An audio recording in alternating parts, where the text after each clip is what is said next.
बिस्मिल्लाहिर्रहमानिर्रहीम। विकास, बहुत शुक्रिया मुझे अपने शो पे लेने के लिए।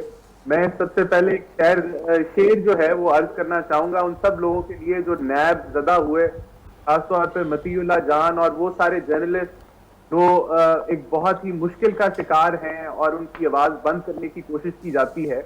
अच्छा। तो ऐसे है, ये गम के और 4 दिन, सितम के और 4 दिन। 4 दिन? ये गम पक्की ये बात है, गम के 4 दिन? और सितम के और 4 दिन। अच्छा। ये दिन जाएंगे गुजर, गुजर गए 1000 दिन। वाह, ठीक है। इसका मतलब ये कि मैं अपनी बात नहीं करूंगा।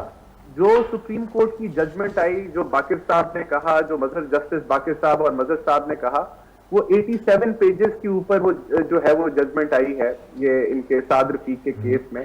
उसके अंदर वो कहते हैं कि NAB has played disregard to law, यानी कि कानून की धज्जियां उड़ाई गई, फेयर प्ले की धज्जियां उड़ाई गई, जी, बिखेर दिया तो है वो धज्जियां उड़ाई गई। ये हम नहीं कह रहे कि ये उनकी रिपोर्ट कह रही है।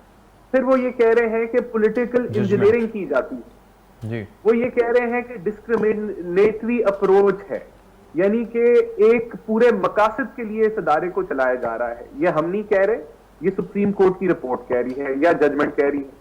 फिर वो कहते हैं कि जो फैसले किए जाते हैं वो against people on one side political divide के, यानी कि हुकूमत के अंदर अगर बड़े बड़े स्कैंडल भी नजर आए तो उसके ऊपर जो है कुछ नहीं किया जाता, कार्रवाई नजर नहीं आती, लेकिन सिर्फ फोकस है ऑपोजिशन की आवाज बंद करने के ऊपर और उनको चुप कराने के लिए। अच्छा, इन्वेस्टिगेशन जो 3 माह में कंक्लूड होनी थी 90 दिन के अंदर, अब ये अमेंडमेंट में कह रहे हैं उसको 180 दिन कर दें।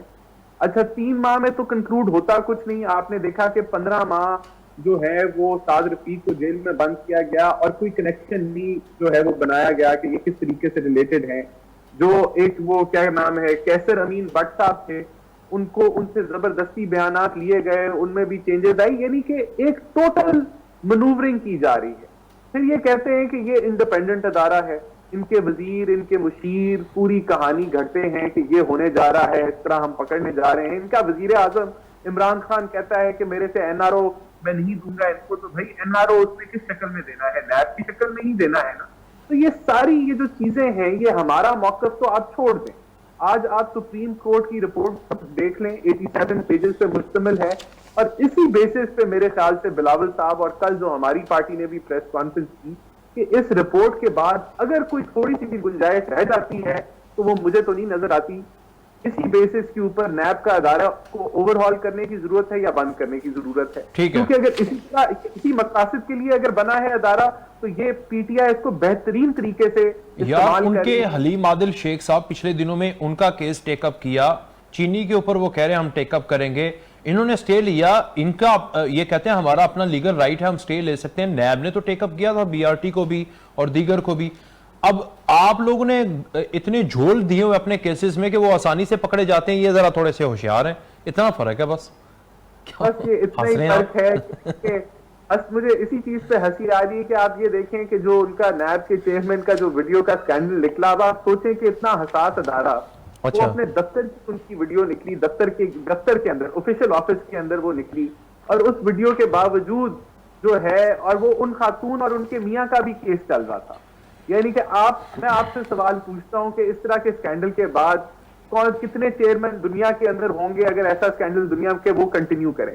तो ये मामला, ये कहते हैं हमारा कोई रोल नहीं है, ये उनको चलाते हैं, उनको पता नहीं उनकी और कितनी वीडियोस इनके पास हैं, हुकूमत के पास पता नहीं क्या कुछ होता है, ब्लैकमेल होते हैं, क्या करते हैं।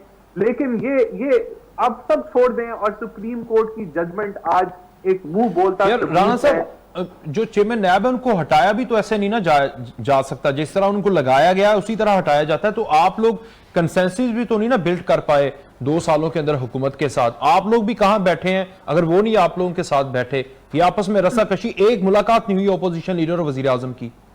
देखें, कंसेंसस तब बनता है जब कोई ऐसा माहौल हो जहां हुकूमत, देखें हुकूमत का हमेशा एक बड़ा कलीदी किरदार रहता है। नेशनल असेंबली की आप बात कर लें कि हुकूमत में पेशेंस हो, वो ऑपोजिशन को साथ लेके चले या उसकी बात सुने।